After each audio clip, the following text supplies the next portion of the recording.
মানে এটাতে কি কি আটক হয়েছে অবৈধ সারি বিষয়টা? বিষয়টা হইলো রাত্রেবেলা আমাদের কাছে একজন টেলিফোনে জানাইছে যে নৈহাটি এলাকা হইতে একটা অবৈধ ট্রাক মালামাল নিয়ে আসতেছে। এটা সত্যতা যাচাই করার জন্য আমরা আমাদের টহল পার্টি পাঠাইছি। পাঠানোর পর দেখলাম যে ঘটনা ওই নৈহাটি এলাকা এই কৈলাহাটি মাদ্রাসার সামনে আসার পরে ধৃত জনগণ কর্তৃক ধৃত একটা টাকা আটক আছে।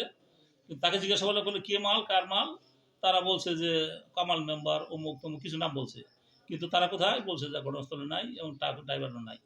তো পরিত্যক্ত অবস্থায় আমরা একটা ট্রাক এবং কিছু মালামাল গাড়িতে ছিল, কি মালামাল দেখতে পারিনি, পরে জনগণের সহায়তায় আমরা ধৃত করে থানায় নিয়ে ট্রাকটা জব্দ করে থানায় নিয়ে আসি।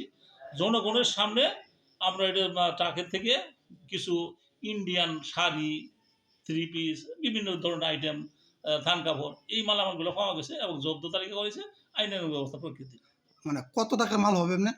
এটা তো আমি সঠিক জানি না, এখনো চলতেছে, এখনো কোনো চলতেছে। মানে কোনো আসামি কোনো আটক হয়েছে? কোনো আসামি ধৃত নাই, পরিত্যক্ত অবস্থায় তাকে গাড়ি এবং মালামাল সহ থানায় নিয়ে আসা হয়েছে এবং জনগণের সামনে সাক্ষীদের উপস্থিতিতে মালামাল জব্দ করা হইতেছে আইনানুগ ব্যবস্থা প্রক্রিয়াধীন। মানে এর মানে এটা কোনো মামলা হবে না? মামলা হওয়ার সুযোগ নাই, এই জন্য কারণ আসামি ধৃত নাই। কার মালামাল কে কার বিরুদ্ধে মামলা দিবেন? মালামালও নাই, সাক্ষীও নাই, আসামি ধৃত নাই এবং যার মাল সেও নাই, ট্রাক ড্রাইভার পলাতক।